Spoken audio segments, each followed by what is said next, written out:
What a great story that was, and another West African story coming up. Ghana, West Africa.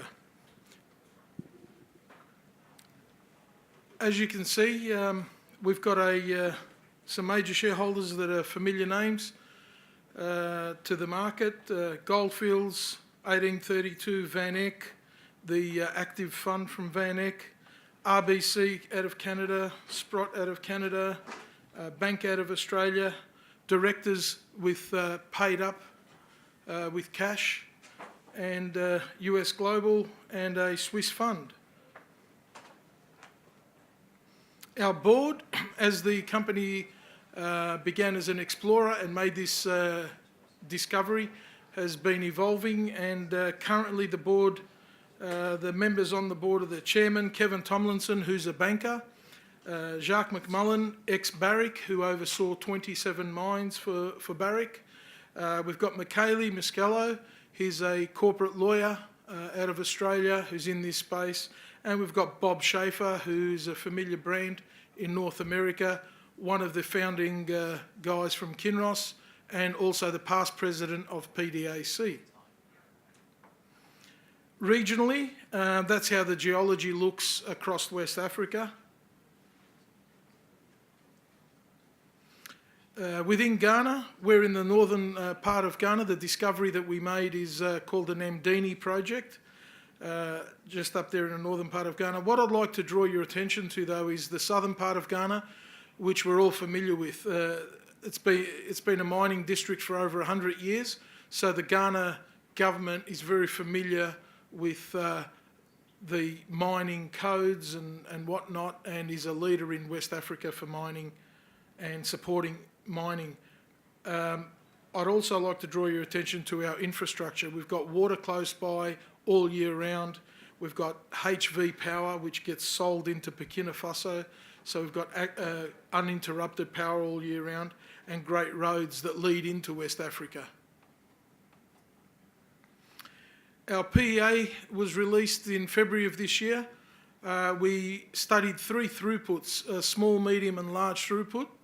And the reason for that is the deposit itself is actually, I'll talk to it later, but it's 1 kilometre long by about 350 metres wide. So it has variability and optionality. It has different ways to mine it. So hence why we studied the 3 different scenarios. And as you can see, the NPVs and the IRRs are healthy numbers. This is some of the detail that goes into the summary, and basically the range is between 150 to 300 odd thousand ounces per annum on the range of throughputs. Our strip ratio is as low as 1.2 in any one of those scenarios for the life of mine. Our current resource, which is being evaluated since we did the PA, now looks like this: 6.5 million ounces of indicated and only 500,000 ounces of inferred around the edges. So those numbers you just saw earlier on will be refreshed over the next 3 to 4 months with this new resource calculation. This is just to indicate how cheap we are in the grand scheme of things, but I'd like to draw your attention to some of the companies at the top end there. They're funded developers, we're unfunded. Hence why they were where we are, and we plan to be there as well in the not too distant future. Just some peer comparisons, but I'd like to draw your attention to the after-tax IRR. We did 2 numbers there, one at $1,200 gold and one at $1,300 gold. And as you can see, the IRR is still respectable in both scenarios. A little bit about the project. Before we get on to that, I'd like you to have a look at the last 2 bullet points. The mining lease, it's been granted. It's a 15-year mining lease, and our EPA permits are well underway. They've been running for about 1.5 years now. The deposit itself, the long section here demonstrates the length and the depth of the possible pit. And the width is on that little plan section there in the bottom left-hand corner. So the width's about 350 metres wide, hence why our strip ratio is so low. 350 to 400 metres is the planned depth for the pit, and it's over 1 kilometre long as it stands. The starter pit area there contains anywhere between 800 to 1.2 million ounces, depends on how we slice and dice it. But let's say it's 1 million ounces for the sake of this discussion, and the strip ratio is as low as 0.9.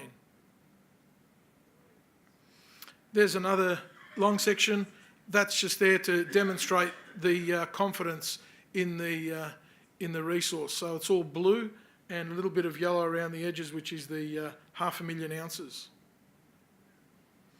There's another cross-section, typical cross-section, as you can see across the top there, 350 metres wide. But more importantly, if the pit's, say, 400 metres deep, mineralisation exists beneath the pit, so there could be some underground potential as well. And there's another one with the confidence categories. The plant is your standard run-of-the-mill, off-the-shelf equipment, basically a float circuit which separates out the ore from the waste, and you only end up with 10% of the total mass grading between 15 and 20 grams a tonne at that particular point. It's a high-grade concentrate that gets worked on further on, and we pour bars on site. The next leg of the company is to find more gold in the district.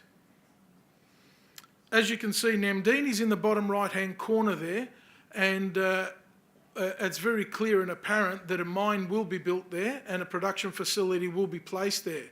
The question is, how much gold will we find in the district on the rest of the land package that will complement what we already have established? That's the million-dollar question, so to speak.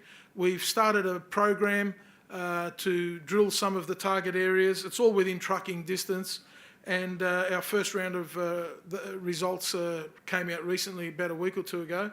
But can we find more mineralisation that can be trucked into this mill and extend the life of the mine and the grades and the economics?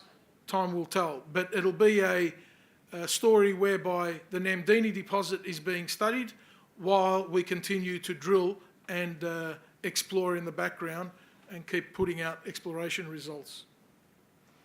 There's just another one with airborne geophysics over it, which we did in 2013. The timelines, the last two are what I would like to draw your attention to. As I mentioned earlier, with the 6.5 million ounces in indicated, we're rerunning the mine schedules, and pit designs and all of those things to further improve what we've got, and we expect to update that somewhere in Q3. We're not quite sure yet. At the bare minimum, it'll be an update of the PEA, and at best, it'll be a pre-feasibility study. And the regional exploration is to continue in the background. Dare I say, most of the gold stories share this type of story: undervalued, unloved, and at the moment, but things will turn around, I'm sure, and when they do, we're here. So if there's a bit of time for questions, I think we've got a few seconds there. If there are any questions? No? Thank you very much. Thank you, New York.